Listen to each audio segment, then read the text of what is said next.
We move into the 18th as some more bad weather starts to roll in, and I guess we'll have a look at that in more detail tomorrow on the 19th. So let me start with the squadron summaries. 441 gives us 6 aircraft were scrambled to patrol con area, but no enemy aircraft were seen. Flight Lieutenant Blades and Flight Sergeant McClinton were posted to this squadron today. 442 Squadron, dawn readiness. There was a 40-minute scramble at 0630 on account of Y information received by the GCC that fighter bombers were approaching the area from the southeast. But it says when the interception was made, they were found to be Thunderbolts. Now, GCC is the Group Control Center, Kinway, that we've seen before. Y information refers to some signals intelligence techniques where direction finding stations would listen to enemy radio transmissions and then triangulate the location. So these stations picked up these transmissions and forwarded the information to the GCC. But I thought it was interesting to see that sort of intelligence gathering technique described in a document like this, and that is why, even though these are pretty mundane details that we're getting all in all, the document was marked secret at the time. Now at 11:30, Wing Commander Johnson gave the pilots of the wing a talk on proper use of the present runways. A movie in the officers' mess was enjoyed at 1400 hours. The Miracle of Morgan's Creek, shown again as our pilots were flying on the original schedule last night. A late bombing show left at 2150. Each flight had a bridge at Ghost Reveal, and we'll look at those here in a bit.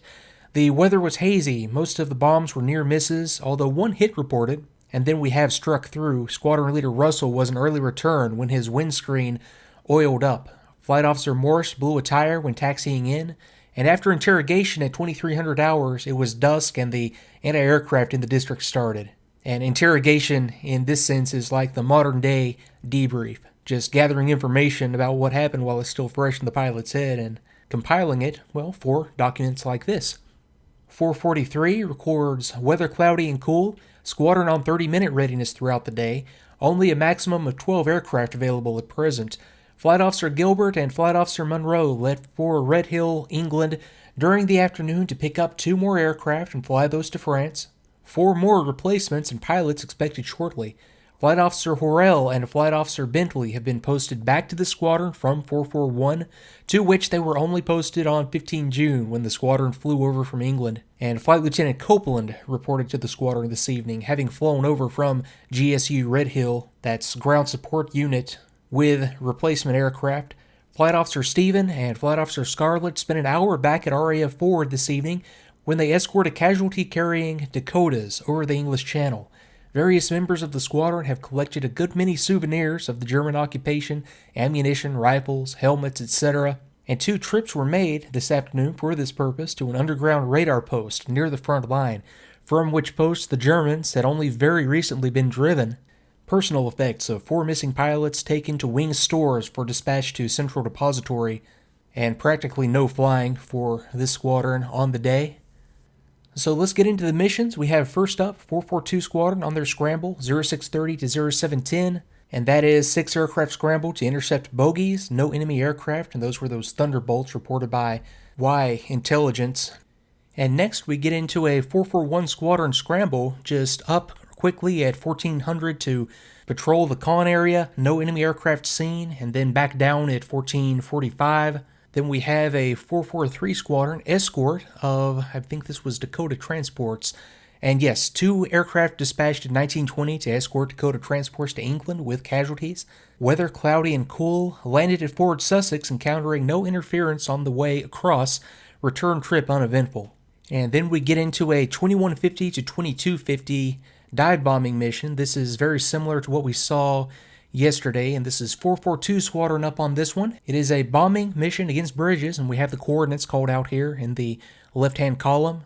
And it says 500-pound, 0.025 delay from 8 to 3,000 feet, bombing from south to north. That was yellow section. And then green section is going to be 6 500-pound, 0.025 delay from 8 to 3,000 feet. The bridge area well struck by yellow section, and I'm going to assume that yellow hit this bridge. I don't have any overhead imagery for this location, but that is the exact location right there that they would have been bombing. Bridge area well struck, but still likely intact. Hole torn halfway across the road, northeast part of bridge by green section. And that is this bridge down here to the south, and this is the same bridge that we remember yesterday was bombed with multiple near misses. So at the very least, it does note that road transport restricted, no enemy aircraft opposition, very little flak and scattered, hazy visibility 2 to 3 miles. And again, in the details, bombing from 8 to 3,000 feet, so probably looking at it exactly like we see right here, making their dive, releasing their bomb, and then pulling out before getting too low. Now this would be a good spot to look at the type of bombs that we're using here, since we're getting into more of these bombing missions, and you can see on the photo to the right, a 500-pound bomb on the centerline station, and then two 250-pound bombs on the wings. But for this mission, it was just the 500-pound centerline bomb that would have been carried. And this would have just been your standard medium capacity, sort of general purpose bomb like you see here with fusing options for the nose and tail. The bombs we see here in the photos have a slightly different tail kit than what you see here on the document, but it is the same bomb body. And then, since I have the diagram right here, this is the equivalent 250-pound medium capacity bomb right here. Now it mentions in the squadron record a fuse setting of 0.025 second, and that's the fuse delay setting, or the time after impact that the bomb is actually going to detonate. And if we look at these bombs again, we can see the wells in the bomb for a nose fuse and a tail fuse.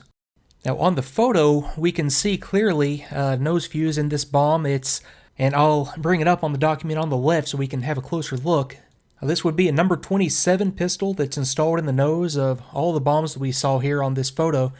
This, while it's on the ground, is unarmed, and what's going to happen is once the bomb is released, and we can see on the photo this wire coming down and attaching to, and I wish this were higher resolution, but I am working on a budget here. The wire is connected to the safety fork that we can see clearly over here on the diagram. When the bomb releases from the aircraft, the wire pulls the safety fork and allows the vane that you can see right here in the photo to spin from airflow. Now once it spins and it gives us the arming time right here, it's just 3 vane revolutions. It is then armed, and on impact it's going to detonate. Now a pistol like this, by its very nature, is going to function on impact. There's no delay associated with the pistol. The delay in the case of a World War II British bomb is going to be set by a detonator, and we can see some examples right here in the document. Imagine the pistol screwed into the top of the detonator, and then the detonator inserted into the bomb. So the pistol functions, and then depending on the type of detonator, in this case it would have been a black detonator of 0.025 second delay. The detonator functions after that delay and ignites the explosive filler in the bomb, and that detonates the bomb. So that's the concept behind the British bombs at the time.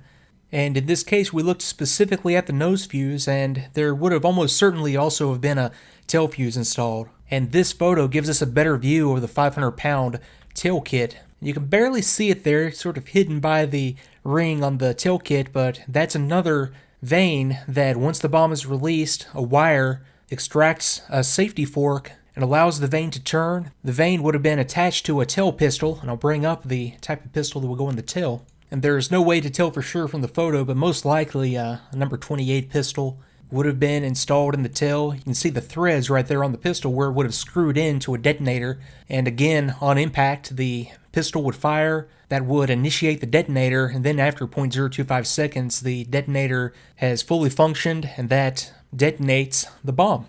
So that's the general concept around which we're working when it comes to the bomb types and the fuse settings that are recorded in the documents. Was that not the last mission of the day? I've sort of lost track here. Yes, that was the last mission of the day, landing at 2250 and moving on into the 19th, which isn't going to see that much due to weather, but I will do some digging and find some photos of some of the damage that was done by this storm. So until then, I'll see you on the 19th tomorrow.